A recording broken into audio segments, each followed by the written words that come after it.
Thank you to Awakened Realms and Questline for early access to Tainted Grail. If you like the Bethesda Elder Scrolls series, then I promise you, you will like Tainted Grail Fall of Avalon. It is so heavily inspired by the Bethesda Elder Scrolls series that while playing it for this review, at multiple points I stopped and tried to look up if anyone on the dev team from Tainted Grail was also on the dev team for Elder Scrolls. They borrow so many different aspects but utilize them in different ways, so it feels reminiscent of playing an Elder Scroll game while being wholly unique on its own. If you've been patiently waiting for the Elder Scrolls 6, or if you've just finished Oblivion and you're not super fond of all of the recent RPGs that have come out and you've been looking for something in the same vein as those games, I promise you will enjoy Tainted Grail. It's not as polished as a AAA game, it's not as expansive as a AAA game, and it's not as technically impressive as a AAA game. And while those things are true, I don't think those things are true weaknesses, because where Tainted Grail shines, it really shines. So just to get it out of the way, let's talk about all the negatives. 1. The soundtrack. It's not a particularly inspired soundtrack. The menu music isn't the best, the combat music isn't the best, the normal exploration music isn't the best. It's not something that you listen to while playing and immediately think that you want to add it to a playlist to listen to at a later date. It's pretty middle of the road vanilla music. Secondly, the graphics I wouldn't say are in line with modern graphics of games of the same type and genre. The graphics are a bit dated, not so much that you feel like you're playing a really old game, but in the sense that you feel like you may be playing a game that is almost a decade old. The game is still being worked on as we speak. I've held this review for over 2 months because I got access to it before its official release, and while I continued to play it for the review, the developers continually update the game and post about it on their social media and give you messages in-game with all of the updates that come out as a response to community feedback. So while it is not extremely polished, they are consistently addressing the issues that come up throughout your playthrough. Outside of those things, Tainted Grail is a lot of fun. If you are a fan of Arthurian legend, Tainted Grail takes a really interesting spin on it by utilizing the same kind of mythos in a unique way. So to start, I want to highlight some of my favorite things that I experienced in the playthrough. At the very beginning, to pick your starting options in terms of skill set and weapons, you are interrogated as a prisoner, and the guard interrogating you asks you about your skill set, and based on the answers that you select, you are provided with a certain amount of skill points towards a certain amount of skills and weapons and abilities based on the answers that you give him. I think that's a really creative way to go about character creation, and I really enjoyed seeing that.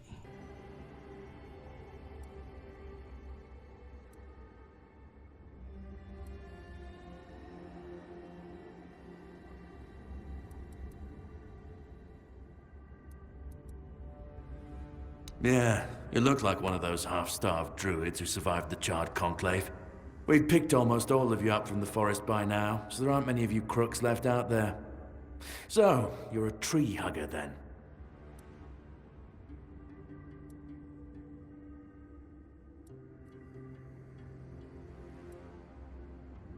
Big talk, as always. Yeah, I've never seen you people do anything but fireworks and illusions. Not much use during a real fight, as is evident from you being in here rather than out there. Okay, that was easier than I expected. Now, unfortunately, we'll have to start.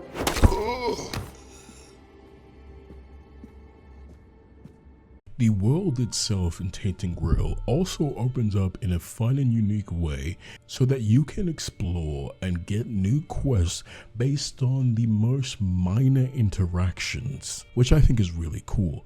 One that I found absolutely hilarious was a guard that you encounter in one of the main settlements tells you about this awesome, unique armor that you should be able to craft that no one else believes him is worth anything. And when I went to the blacksmith to attempt to craft the armor, it clearly was a very, very good armor. So my train of thought was, oh, this guy actually did know something, and everyone disbelieved him for no reason. But when you actually craft the armor, it's horrible. And it opens up a small side quest that has you track down the individual who told them about this fake legendary armor, which I thought was hilarious that was a way for a completely fun and unique quest chain to open up. The combat in this game is also unique because when I attempted to utilize the combat, I tried to play it like Elder Scrolls, where you can kind of just wail and hack and slash and throw out spells without having to think about it in any way, shape, or form. Tainted Grail does something unique. The combat in Tainted Grail is far more methodical.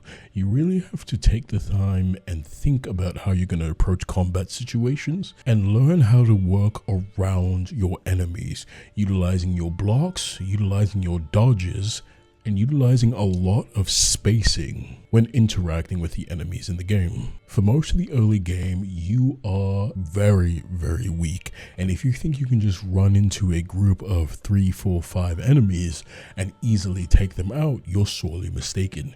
You do have to methodically and thoughtfully approach a lot of the combat situations in the beginning to avoid just easily being wiped out. Overall, I would say one of my favorite things is the lore, and just going from area to area, exploring and finding different kinds of side quests, and just learning more about all the different characters and all the different factions. It's nice because it's a completely new and unique universe, so you're just delving into and enveloping yourself with all this new fun lore that if you're the type of gamer that gets really into learning about the universe that you're playing in, I think this game will be perfect for you. But like I said, it's a AA game, so expect a AA experience. And overall, I personally give Tainted Grail a 7 out of 10. Thanks for watching. Behave yourself.